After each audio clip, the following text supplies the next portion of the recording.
Hello dear viewers, how are we all doing today? Andrew LaPomardo for Marvelous Video. Today we're going to be talking about Baba Yaga, the witch from Russian folklore. Explain. Old hags and witches have often been an eerie and ominous characters in story. Characters like the witch from Hansel and Gretel, the three witches in Shakespeare's Macbeth, and Rapunzel's stepmother have all made their mark in the pieces of fiction where they have appeared. Storylines are now expanding on what a witch could be like. They're made to be beautiful and given incredible destructive superpowers.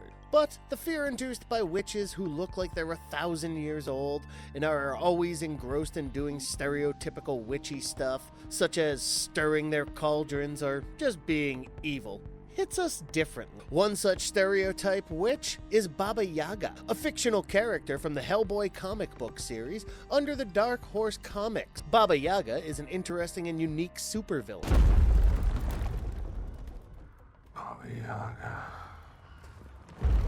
The writer and artist of the series, Mignola, conceived the character of Baba Yaga as he took inspiration from the Russian folklore character of the same name. According to the folklore, Baba Yaga is a powerful witch who counted the fingers of dead men and lived inside a chicken leg house. In Mike Mignola's comics, Baba Yaga is a witch who is desperate to get her revenge from Hellboy. In this video, we're going to talk about Baba Yaga's role in the comic and discuss how powerful she is. Before we go on with our explanation, we have a small request. If you like our content, please support us by subscribing to our channel. This is a small click for you, but for us, it means a lot. Thank you. Let's begin. Baba Yaga in Russian folklore. In Slavic mythology, or Russian folklore, Baba Yaga is a witch or an ogress who is known to be the ancient goddess of death, as well as regeneration, kind of similar to Hades from Greek mythology. The roots of her story stem from the pre-Indo-European matrilineal pantheon. According to Russian folklore, Baba Yaga lived deep in the woods, in darkness, and far, far away from humanity. The trope of the old hag is dominant in her tale, as she is believed to be wise and prophetic, but also an evil and dangerous woman who eats humans, especially children. Baba Yaga is tall, her legs are bony, and she is pestle-headed.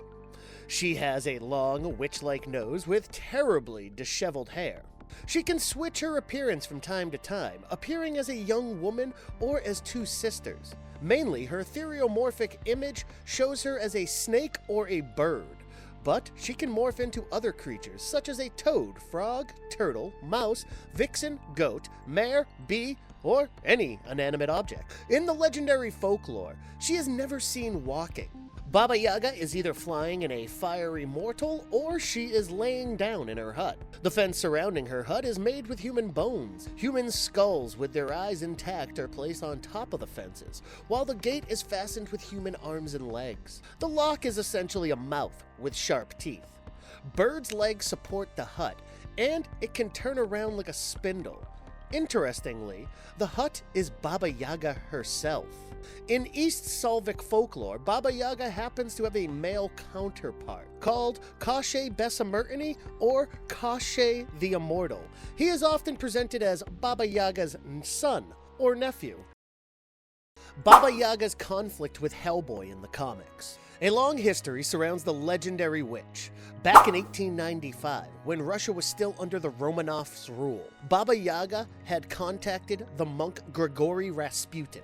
She told the then young Rasputin that he had been chosen by the fates to be the agent of change and the father of the new millennium. To safeguard Rasputin's spirit at all times, Baba Yaga placed half of it within the roots of the World Tree, which you may also know as Yggdrasil. You can recognize this name from Norse mythology and Marvel's Thor storyline. The act created a very strong bond between Baba Yaga and Rasputin. He would often refer to her as his grandmother. Koshchei the Deathless. Koshchei is the archetypal male antagonist from Russian folklore. He had a terrible fear of losing his soul, and Baba Yaga took advantage of it. She would tell him that he can still redeem himself, despite choosing a path of darkness and blood. With this, she sent him to slay the last dragons, and their hatchlings to spare mankind. However, executing this quest resulted in Koshe murdering his adoptive father. The Baba Yaga. The witch encountered Hellboy for the first time in March 1964. After a string of children disappeared, Hellboy took it upon himself to investigate the matter. During this, he came across Baba Yaga, as it was her doing. She kidnapped them to satiate her cannibalistic hunger. When Hellboy found her, he ambushed her in a sudden attack, which resulted in Baba Yaga losing her left eye. Baba Yaga used the graveyard's tombstone to attack Hellboy, but ultimately lost to him. Unable to bear the result of being defeated, she cursed the village of Bereznik to not have spring that year. Also, every child who would be born in that village would be blind in one eye. Little petty. But with her power diminished after her defeat due to the left eye being taken out, Baba Yaga disappeared. Without it, she could not return to the normal world and found refuge in a pocket dimension. This dimension was an alternate reality of Russia, which Baba Yaga took control over.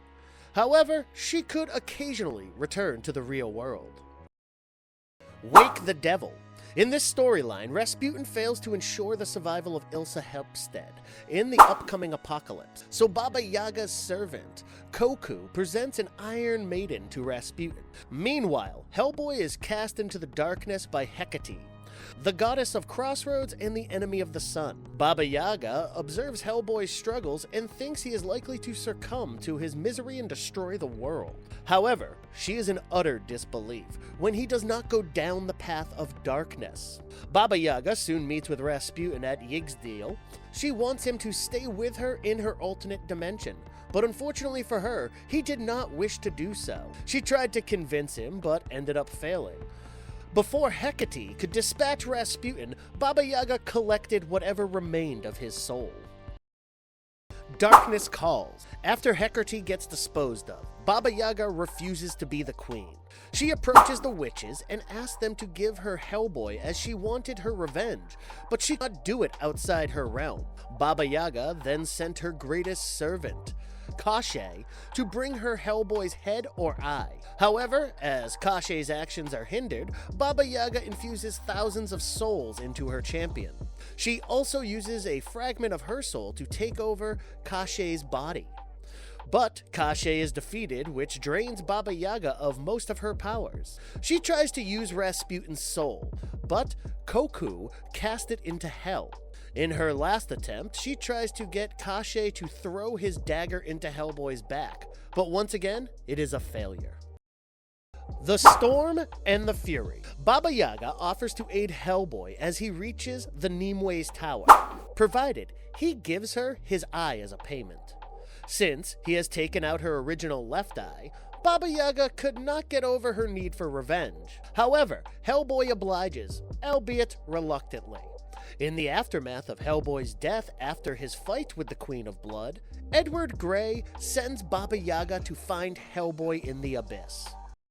That is no concern of yours, beast. Baba Yaga in the 2019 Hellboy movie.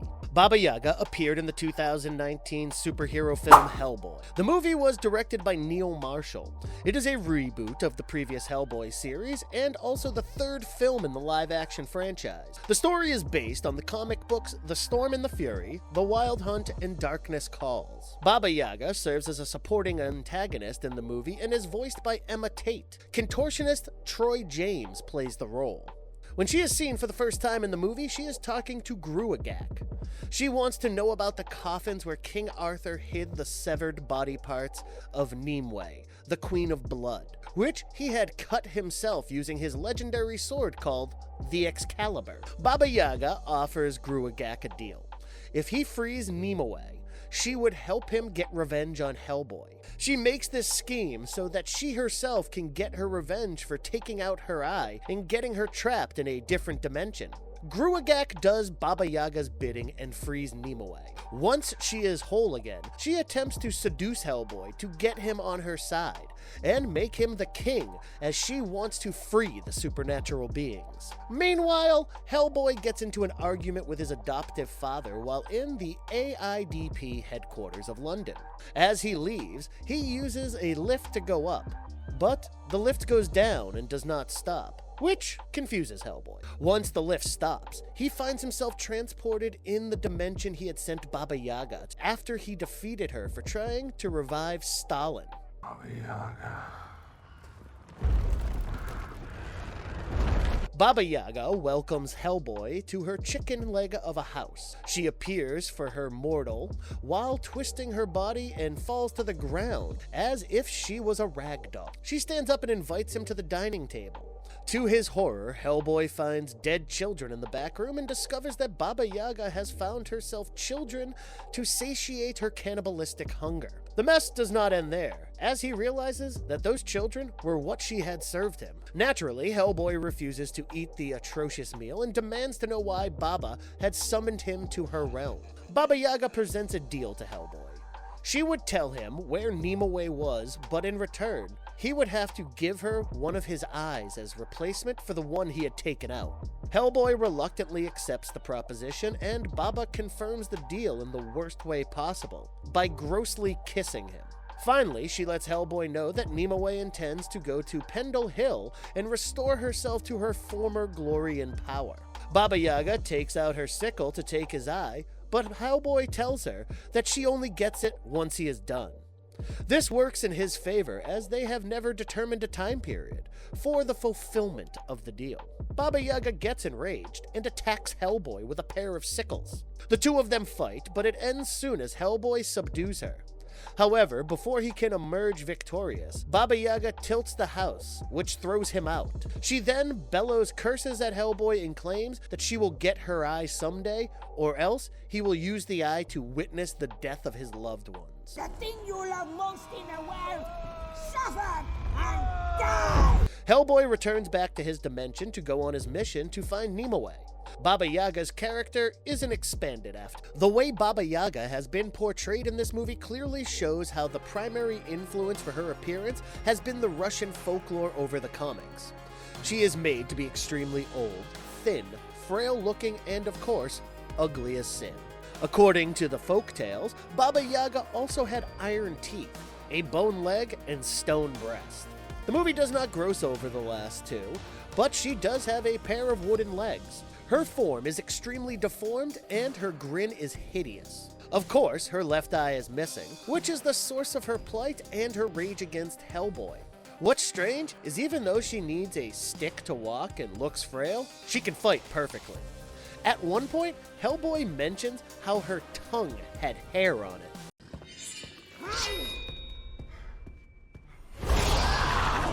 What makes Baba Yaga the most powerful witch? Being a heavyweight antagonist, and recurring one at that in the Hellboy comic series, would require Baba Yaga to be quite powerful. And she does not disappoint us.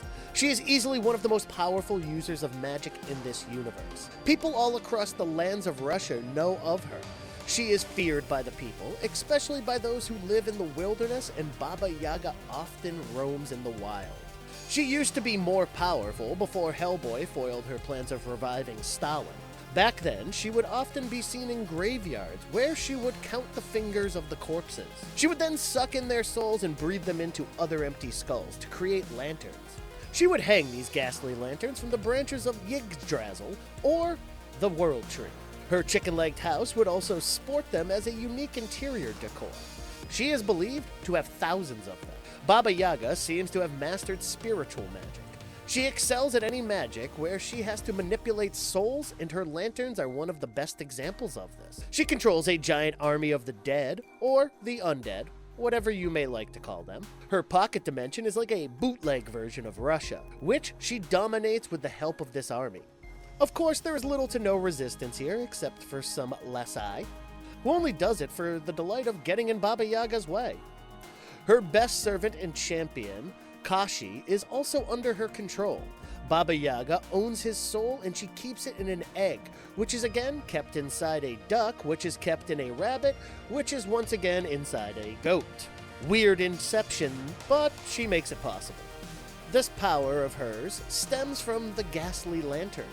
She uses the lanterns to amplify the powers of other beings as well. On top of that, Baba Yaga can remove parts of any soul and then manipulate them to be placed elsewhere. This grants the soul owner a longer life, which is the case with Rasputin. Иди нахуй! She is efficient with other forms of magic as well. She can travel across vast distances inside a huge wooden mortar, which is her version of a witch's broomstick. Her prosthetic legs and lower torso are probably powered by magic, which explains why she can fight well despite having those legs. She can also see across great distances, even outside the boundaries of her fake Russia and into the real world. She can even communicate to witches living in the real. Within this dimension of hers, Baba Yaga is obviously the strongest. With the help of her army, she is practically at the top, and there's no one there who can rival or even match her abilities. The others too exist. They are several other deities and figures from Slavic folklore. However, she treats them like crap and is super oppressive. She is ruthless and will kill anyone who stands in her way.